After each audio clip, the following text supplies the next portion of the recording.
We're going to look at a particular kind of quadrature in this video called GaussLaguerre quadrature, and it's something we can use for improper integrals. In other words, when one of the ranges of limits of integration is infinite.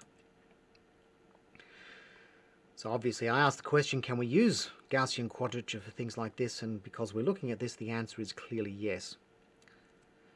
So there are two basic types of quadrature that we can use when one or both of the limits are infinite. So in the case where one limit is infinite, we use Gauss-Laguerre formula, and we'll focus on that in this video.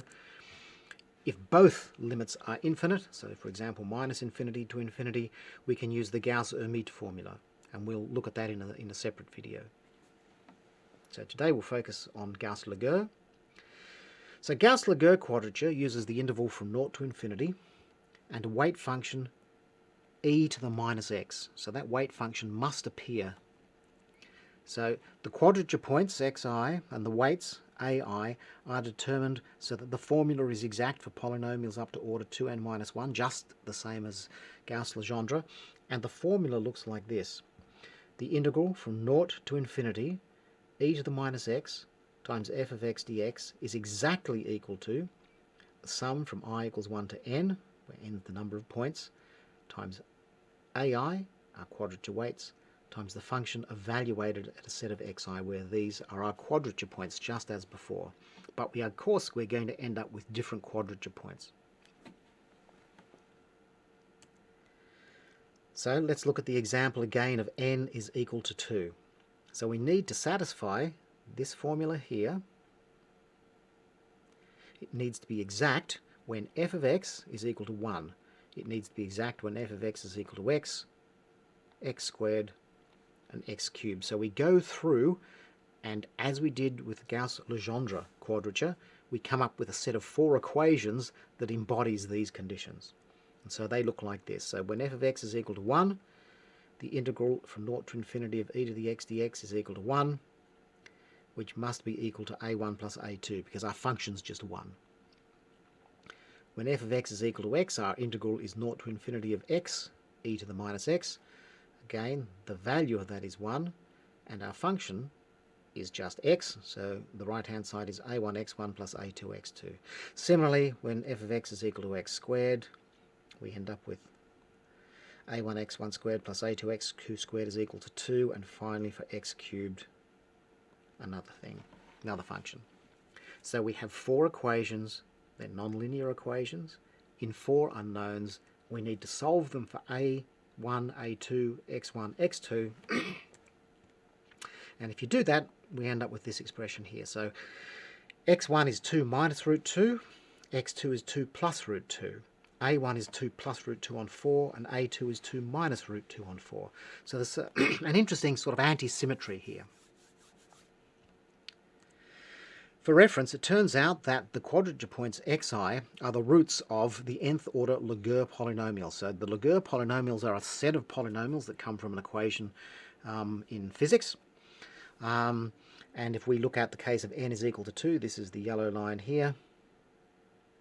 And the roots of this equation are here, 2 minus root 2, and here, 2 plus root 2. And if we use higher order quadratures, we'll see that the roots, for example, for L4 will be here, here, and here, etc.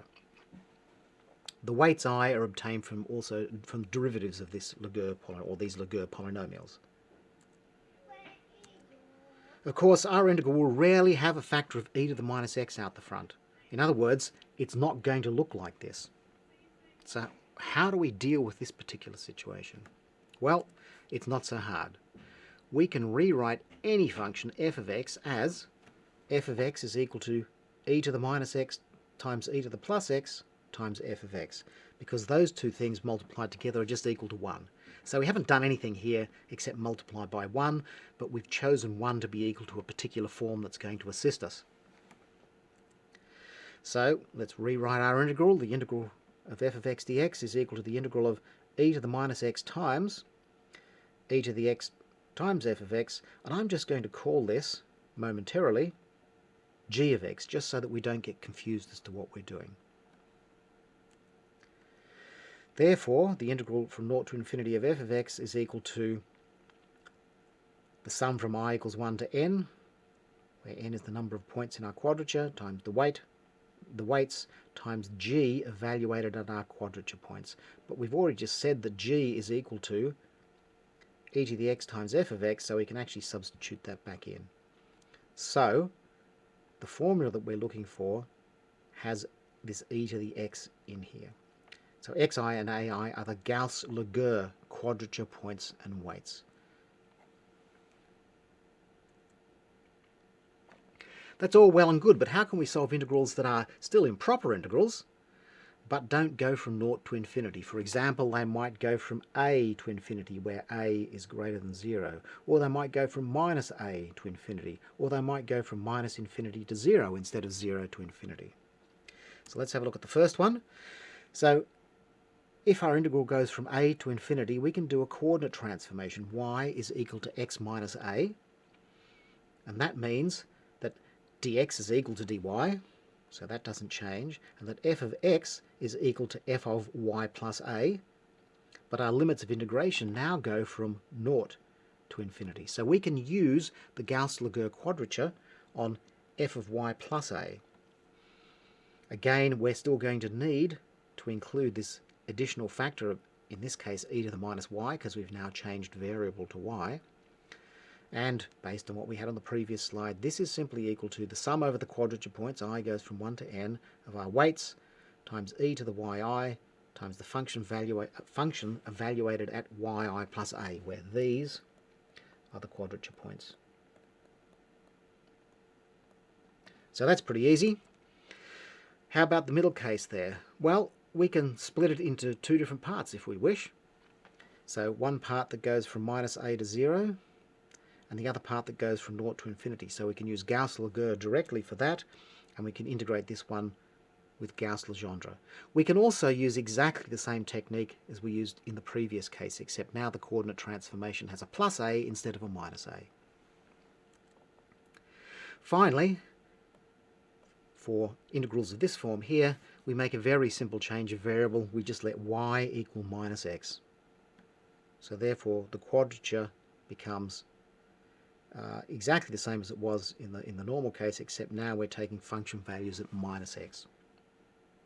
So it's quite simple to use GaussLaguerre for these kinds of integrals as well.